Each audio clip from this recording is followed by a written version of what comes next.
Economia 4.0. Apresentação Almir Freitas.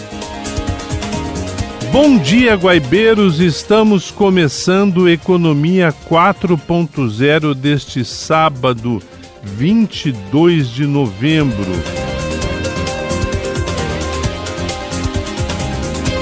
Na mesa de áudio, Jefferson Gomes, na central técnica, Cleiton Lopes e Jorge Brum, gerência de jornalismo e esporte, Rafael Sequim, e na direção geral de Claudinei Girotti. O Economia 4.0 é um oferecimento Fecomércio, a força do sistema ao seu lado. Banrisul, o app atualizou, baixa agora e abre tua conta. E Sindaerg, Sindicato dos Administradores do Estado do Rio Grande do Sul, o parceiro do crescimento. E o Brasil está entre os 10 países com mais azeites premiados do mundo e tem a terceira empresa mais reconhecida pelo setor na edição 2025 do Evo Work Ranking. O ranking classifica os azeites, as fazendas e os países que mais ganharam prêmios em concursos ao longo de um ano. Na lista de 2025, o Brasil aparece em sexto lugar na classificação por nação, resultado de 264 prêmios e 21 concursos, ficando atrás de grandes produtores como Itália, Espanha, Turquia, Grécia e Portugal. Um dos maiores nomes do mundo do azeite de oliva esteve em Porto Alegre. No último dia 21 de novembro, no Cais Embarcadeiro, recebeu o italiano Antônio Lauro, PhD em Engenharia Agrônoma, presidente e criador daquele que é considerado o prêmio mais prestigiado do planeta na avaliação e reconhecimento da qualidade de azeites de oliva extra virgens. Com a gente hoje no Economia 4.0, Pérola Polillo, chefe de cozinha e jurada de campeonatos internacionais de azeite. Pérola, bom dia. Bom dia. Pérola, diga uma coisa, por que temos no Brasil, e eu vou puxar um pouco o assado para nós, por que temos aqui no Rio Grande do Sul um produto que está sendo caracterizado por extrema qualidade? Olha, a expressão da qualidade do terroir do Pampa, ele chama a atenção. O azeite gaúcho, ele nasce com muito cuidado desde o campo, na hora da extração, na hora da colheita. Então, é um azeite que tem um diferencial do método de produção, que a gente diz, né, do campo à mesa. O produtor, e principalmente o gaúcho, ele tem um zelo muito grande por esse produtor, né, por esse produto. Então, quando a gente leva ele para campeonato, o aroma, o sabor, essa qualidade chama a atenção. Então, naturalmente, vem as medalhas e esse reconhecimento. Isso tem a ver com solo, Pérola? Olha, tem a ver com solo, que no Brasil a gente precisa de tratamento. Então, antes de uma implantação de um pomar de oliveira, a gente precisa corrigir o solo. Então, uma correção correta do solo, ela impacta positivamente a cultura da oliveira, porque ela é uma árvore exótica no Brasil, né? Ela vem do Mediterrâneo, então aqui ela sofre, ainda estamos tentando entender como ela funciona. Então tem a ver com solo, tem a ver com índice de sol, tem a ver com chuva, tem a ver também com os tratos, né? Principalmente controle de pragas, controle de fungos que a gente encontra também no Brasil. É um manejo que exige muita atenção. Nesse quesito aí que envolve chuva, essas últimas chuvas aqui no Rio Grande do Sul têm prejudicado a colheita ou não?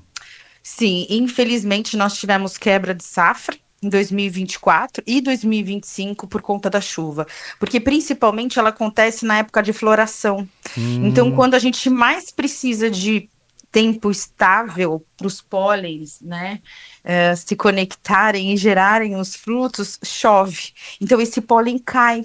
Os animais, os passarinhos e as abelhas que fazem a polinização não estão fazendo esse trabalho e infelizmente não acontece a polinização e o fruto não vem. Então, as chuvas é um grande desafio. E a gente passou esse ano, e se eu não me engano, mais precisamente no segundo semestre, por um cenário aí de elevação de preços de produtos nas gôndolas dos supermercados, o que assustou um pouco o consumidor, Pérola.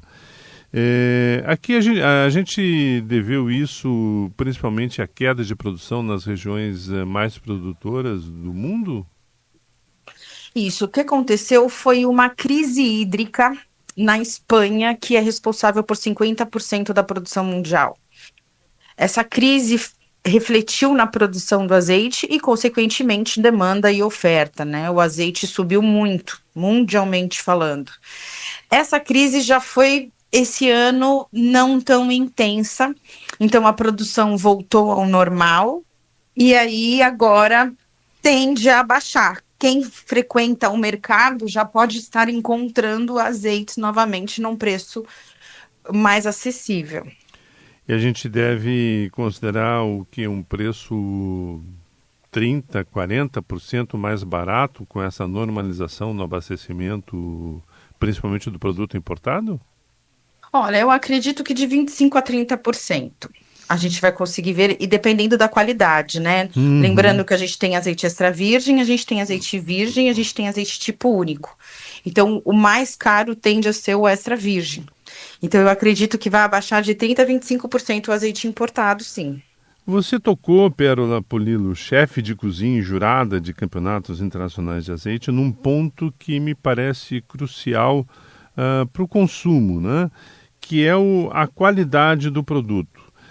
Via de regra, a gente acaba recebendo nas redações informações de organismos oficiais aí de retenção de produtos pela qualidade deles. Como é que a gente pode... Vamos lá, né? É uma situação talvez que no rádio a gente não consiga traduzir, mas vamos tentar. Como é que a gente consegue identificar um produto de qualidade? Olha, isso a gente tem que fazer sempre para garantir a saúde, né? O azeite, a função número 1 é manter a nossa saúde em dia. Então, quando a gente consome um azeite sem qualidade, ou então mesmo fraudado, ele corre risco para nossa saúde. Então, já que a gente não tem um laboratório em casa para poder conferir a acidez, os periódicos, o delta, que é os exames laboratoriais, a gente tem um laboratório aí que Deus nos deu, que é o olfato e o paladar. Então, em casa, a gente pode sentir o cheiro do azeite extra virgem com o cheiro de frescor, com o cheiro de natureza, cheiro de folha, cheiro de grama, cheiro daquilo que a gente chega na fazenda. Na boca, precisa ter um pouco de amargor e picância sempre. Então, o azeite extra virgem, ele vai ter o gosto da natureza, esse sabor, porque ele é o puro suco da azeitona. Cheiro de azeitona em conserva, às vezes cheiro de vinagre, cheiro de mofo, é sinal que tem alguma coisa errada. Mas uma dica muito legal que eu posso deixar aqui é você colocar no copinho um pouco do azeite e colocar no freezer. Se ele é 100% azeite, ele vai ficar como uma manteiga esbranquiçada e vai demorar para descongelar. Se ele for uma mistura fraudada, tiver algum óleo de milho ou de soja no meio, você consegue ver, tirando do freezer, a diferença dos óleos. Porque um e o outro tem um ponto de solidez diferente. Então, se tá na dúvida, põe no freezer e vê o que acontece. Quais são, e aí é curioso isso, quais são as fraudes, né, mais comuns que a gente acaba percebendo, vocês que são especialistas nisso, a mistura de outros tipos de óleos?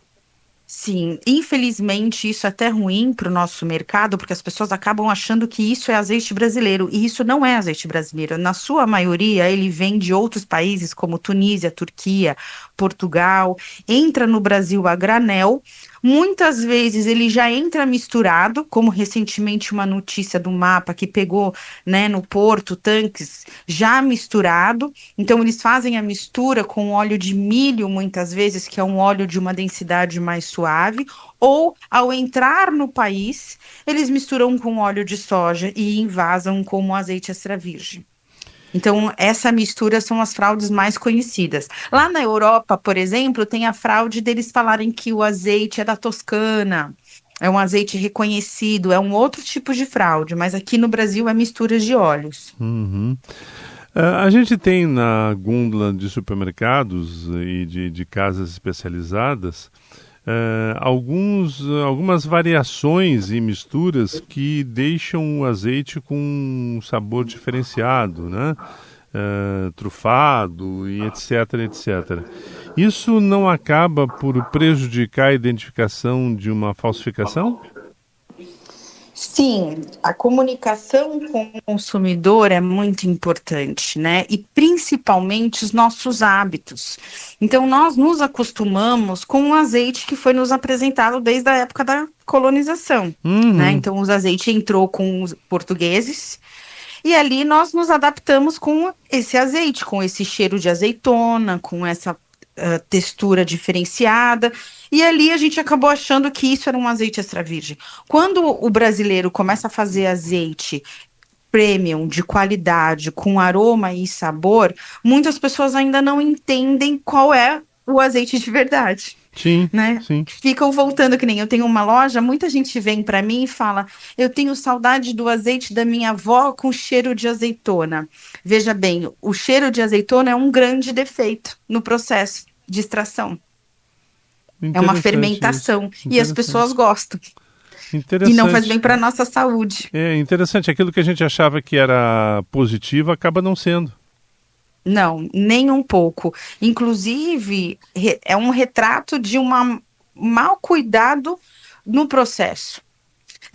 O cheiro de azeitona é uma fermentação anaeróbica que gera esse cheiro, né, cetônico, então fica tão intenso que cheira uma azeitona na salmoura. E azeite tem que cheirar azeitona fresca, natureza, né? E aí agora vem a missão de quebrar consenso, né? Porque virou um senso comum e por isso que a educação é tão importante. Vamos voltar a falar um pouquinho sobre o Rio Grande do Sul. A gente tem no estado aumento de área de plantio, de cultivo, de industrialização em função desse crescimento do consumo de azeites? Olha, a gente ao mesmo tempo que tem uma expansão, muitas vezes acaba também tendo uma diluição por conta dessas quebras de safra, né? A gente teve um crescimento da olivocultura muito grande de 10, 15 anos atrás. Muitos produtores de soja ou então que queriam investir em alguma terra que já tinha, começou a plantar oliveira, vieram as safras, nos empolgamos, né? Resultados positivos nos campeonatos, um azeite de excelente qualidade, mas essas quebras de safra muitas vezes acabam desanimando o setor. Então, acredito que hoje, ao mesmo tempo que tem gente investindo, também tem gente trocando o uso das suas terras por outros cultivos. Aqui no estado, que regiões têm se destacado com o cultivo de oliveiras e industrialização do azeite? Olha, muito interessante. Eu já tive a sorte de viajar pelo Rio Grande do Sul e vim acompanhando produções desde Bagé. Nós temos São Gabriel, Rosário do Sul, Caçapava do Sul, Cachoeira do Sul, né, que aí representa bem o Pampa, com azeites intensos. Nós temos produções também em Canguçu, com representatividade. E aí a gente sobe um pouco, troca aí o bioma Pampa pela Mata Atlântica e chega em Viamão, chega em Juí, tem o Recanto Maestro ali também na Restinga Seca. Então, hoje a gente consegue ver aí em diferentes regiões a produção indo bem, mas de fato algumas se destacam mais do que a outras, que é ali por Caçapava do Sul, Cachoeira do Sul, ali nós temos boas produções. E novas indústrias têm surgido? Como você falava que alguns podem estar recuando do cultivo e da industrialização, tem novas indústrias surgindo ou não? Então, nós temos o azeite, a gente não chama de indústria, a gente chama de lagar. Então, os lagares, quem tem produção com uma representatividade maior, compensa o investimento de fazer um lagar. Então, sim, nós temos grandes produtores com o seu próprio lagar. Se não, o que acontece? O produtor, ele acaba fazendo num lagar próximo. Então, ele utiliza uma outra estrutura, né? Utiliza uma estrutura de uma outra pessoa, não é isso? Isso, exatamente. Ele pega, colhe as azeitonas e leva no lagar mais próximo. Então, acabamos que hoje nós temos alguns lagares bem significativos de atendimento. E aí ele espera um pouco mais esse retorno do azeite para poder fazer o investimento do maquinário.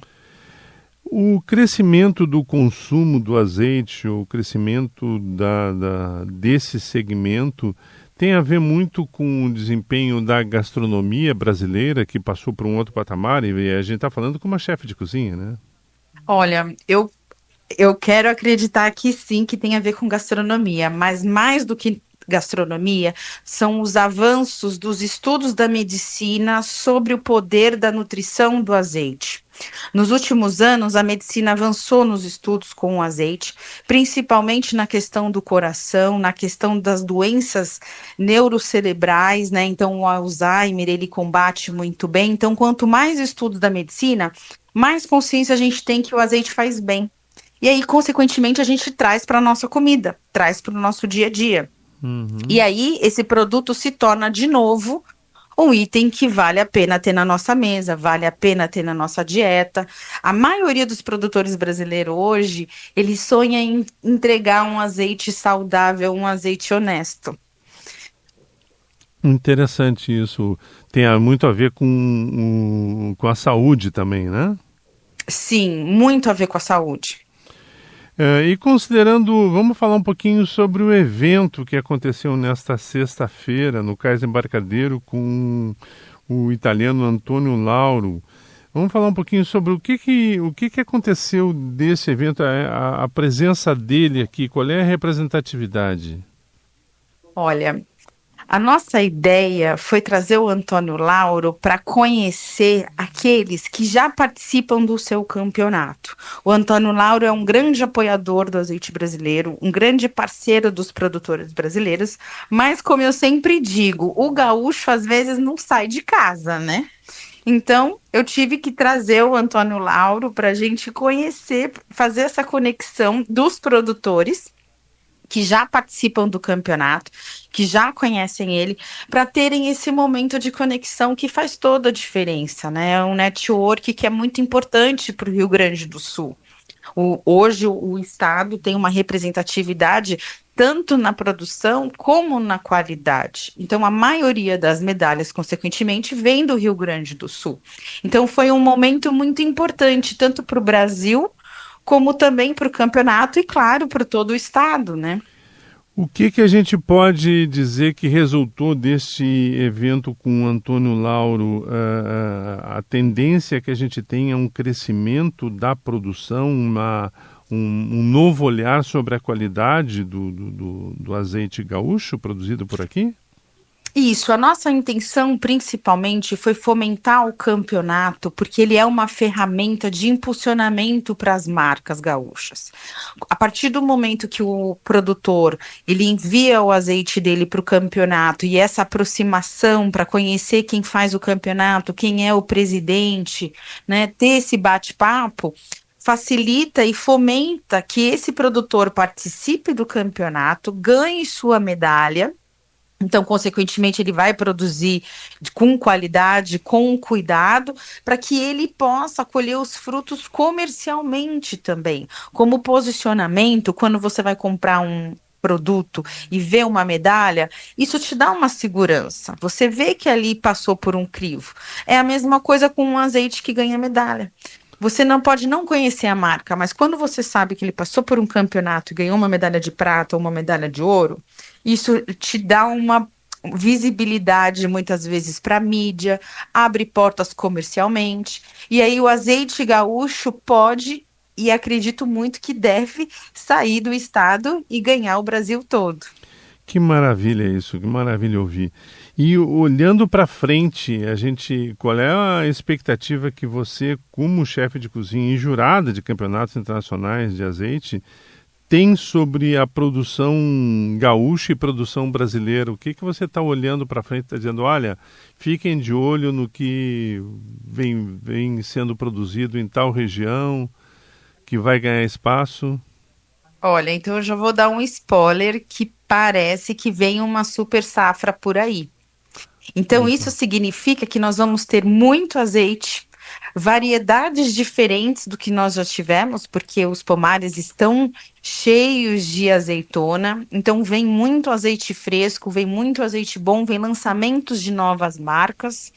E é uma possibilidade, então, do brasileiro consumir um azeite produzido aqui com controle desde o campo até a extração, o envasamento. Então, eu acho que 2026 vai ser um ano brilhante para o nosso país. Eu sempre sou muito fã do azeite gaúcho, muito fã do azeite também aqui mineiro, da Serra da Mantiqueira, é minha especialidade. Então, eu tenho certeza que 2026 a gente vai dar um grande salto nesse número aí de produção, para justamente alavancar novamente o nosso setor.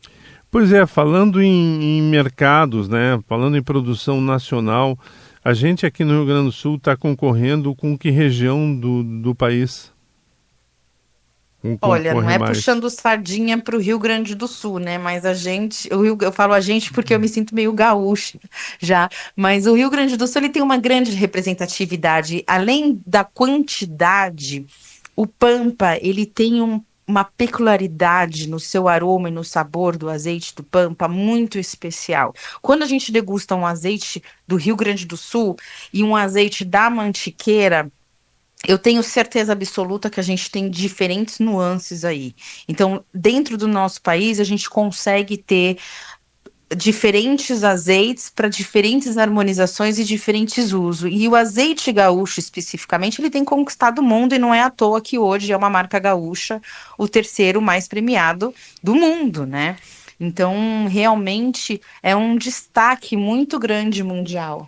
E falando em super safra para 2026, isso significa no mercado interno um preço mais baixo, talvez, e a possibilidade da gente ganhar mercado internacional com produto daqui? Olha, isso ainda é um desafio. Muitas pessoas acreditam que por ele ser feito no Brasil, ele tem que ser mais barato. Entretanto, o azeite, ele não é caro, ele é custoso. E como nós temos ainda pouco tempo de investimento, estamos falando aí de 15, 10 anos, comparar com um azeite estrangeiro que praticamente temos pomar milenares, centenários, né? Então o custo é totalmente diferente de um pomar que já foi diluído o investimento em 80 anos, né? Nós temos que diluir o nosso investimento recentemente, além de termos muitas novidades, quebra de safra, novas pragas. Então ele é um produto custoso, ele demanda mão de obra, ele demanda atenção. Então, consequentemente, o seu preço ainda não consegue ser tão acessível quanto o importado. Além de tudo, também não temos apoio do governo. Os azeites importados têm o apoio do governo. E, em contrapartida, o consumo ainda também a gente tem que educar o consumidor. Porém, a gente já tem alguns países como México, como Estados Unidos, algum empório europeu que tem interesse, sim, nessa exportação, mas ainda eu diria que 95% fica no nosso país. Qual é o consumo per capita nosso aqui? Olha, hoje nós temos um estudo de 400 a 500 ml por pessoa. Entretanto, nós sabemos que no Brasil muitos ainda não têm acesso. Isso, né? Por ano? Por ano de consumo ou de produção? O consumo per capita, ano. 400 ml por pessoa. Ainda realmente é baixo, né? É muito baixo. Você sabe que na Grécia é 1 litro? Opa, o dobro? Isso, o dobro. Você vê porque a gente fala que a gente vê os velhinhos andando naquelas bicicletas. A dieta mediterrânea é toda na base, né, do azeite. Aqui no Brasil a gente tem muito óleo de soja, a gente tem muito óleo de milho e muita manteiga na nossa dieta. Tá certo. Guaibeiros, estamos encerrando a Economia 4.0 deste sábado, 22 de novembro. Eu queria agradecer muito a Pérola Polilo, chefe de cozinha e jurada de campeonatos internacionais de azeite, que conversou conosco neste sábado. Pérola, muito obrigado, hein? Nossa, eu que agradeço essa conversa e contem comigo sempre que precisar. É um orgulho para a gente ter tanta qualidade do azeite gaúcho. Lembrando, guaibeiros, que o Economia 4.0 é um oferecimento Fê-Comércio, a força do sistema solar do Banrisul. O app atualizou, baixa agora e abre tua conta. E Sindaerg, Sindicato dos Administradores do Estado do Rio Grande do Sul, o parceiro do crescimento. Queria desejar a todos um excelente final de semana em família, uma semana cheia de inovação e tecnologia, e nos encontramos no próximo sábado, se Deus quiser. Um grande abraço a todos. Você ouviu Economia 4.0.